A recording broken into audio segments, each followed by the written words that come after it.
Psalm 23:2 says, He makes me to lie down in green pastures. He leads me beside the still waters. Be still. He restores my soul. Be still. Still waters. Be still. Stillness. Peace. Know that I am rain my love on you. And know that I am all you do is that is the life our Father has designed for all of us to live, but all of us aren't living that type of life. One major reason why, and this may surprise some of you, but it is religion. Through songs, sermons, suggestions, religion has developed a concept that says God is in your chaos and crisis. He is in the fire. He is in the storm. He is in your catastrophe to bring about something great. Sometimes He may have you suffer, but it's for a greater good. He's teaching you a valuable lesson through suffering. And here's the sad part about all of that. They never tell you the lesson He's wanting to teach you. You have to figure it out for yourself. That doesn't sound like the comforter. That doesn't sound like the teacher that Jesus said He would send to us. So I'm going to drop a truth bomb on you right here. You ready? God is not in your chaos, your crisis, and your crap, okay? Well, then where is He, Terry? If He's not the one controlling everything, if He's not the one allowing all of this to happen in my life for a greater good, then where is He when I'm facing all of this chaos? Glad you asked. Isaiah 19:11 and 12 says, A great and strong wind tore into the mountains, broke the rocks into pieces, but the Lord was not in the wind. And after the wind, an earthquake, but the Lord was not in the earthquake. After the earthquake, a fire, but the Lord was not in the fire. And after the fire, a still, small voice. Stillness. That is where God is. God is not in your catastrophic chaos and crisis. He is in you. He is in the whisper, the still small voice inside of you, and He's constantly whispering in you, giving wisdom, guidance, direction. Why?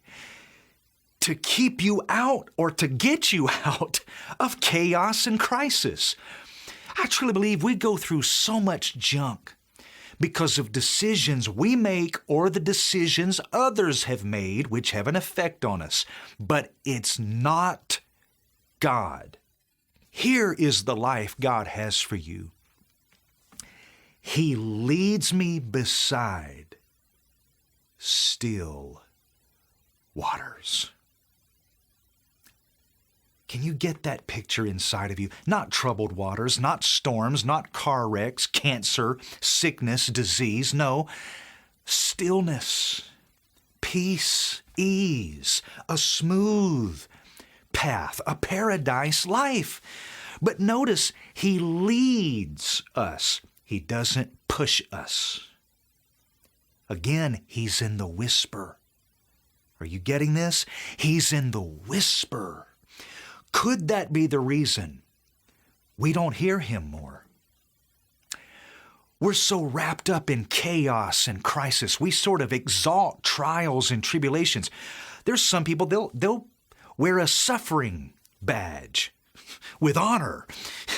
We don't stop and be still to listen to the whisper that's constantly guiding us out of chaotic situations.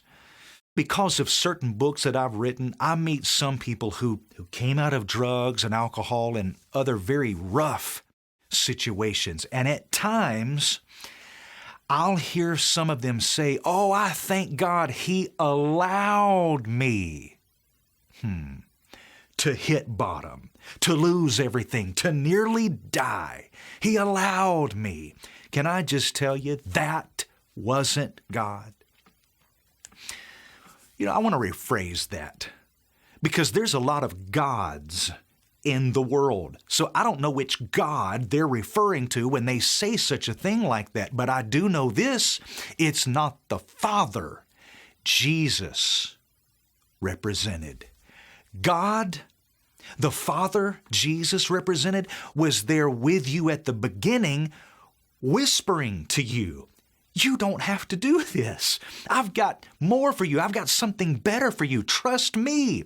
Follow me. Walk the path that I have for you. Choose life." Yet, our stubborn, stinking thinking said, "No, I'll do it my way."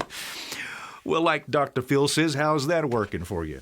It was your way, your hard-headedness, that put you at the bottom.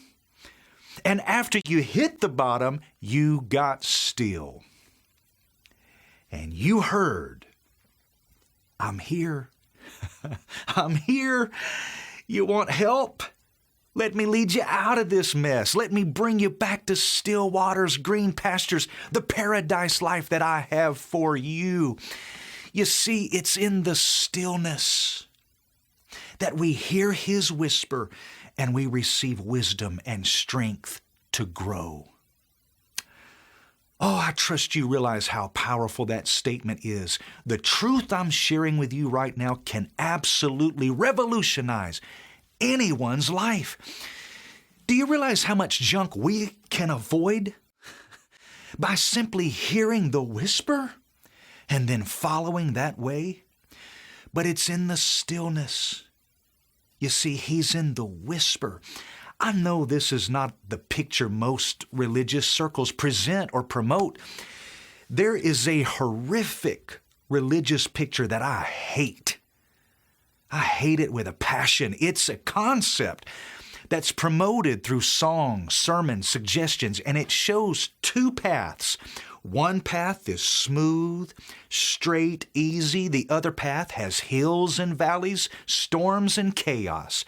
And usually the caption that goes with this picture, it says something like, "God's path is not always easy, but it's not for me to question all that He is producing in me on this journey. So I must trust this is the path He has chosen for me." I've heard people in church say things like, "The day I made Jesus Lord is not when my life became a bed of roses. It's a hard journey serving Him." When I hear this type of a mindset, I ask myself, which God are they referring to? I'm not familiar with that God. I'm familiar with the Father Jesus represented, and this is what He said: "My yoke is easy. My burden is light." Proverbs says it's the way of the transgressors that's hard. Isaiah 40 verse 4 says, "Fill in the valleys, level the mountains and the hills, straighten the curves, smooth out the rough places." That blows the religious picture out of the water of these hills and valleys, storms and chaos. The path that our Father has laid out for us is smooth, easy, filled with paradise. Whose report are you going to choose to believe? I've given you scriptures, I've told you what Jesus said, and you can either choose to believe this or you can choose to go with religious concepts that tell you God has hills and valleys. He gives and takes away. If you never have a problem, You will not know God can solve them. These are religious lies that come to steal the paradise life our Father has given to all of us. Man, I know I'm on a soapbox right now, but why am I so adamant about this? Why do I invest so much time countering these traditional religious lies and then magnifying the truth of our absolutely good Father? Here's why. You'll never experience what you don't expect. The reason why so many believers experience junk and storms and hardships and chaos and trials and tribulations is because they expect to.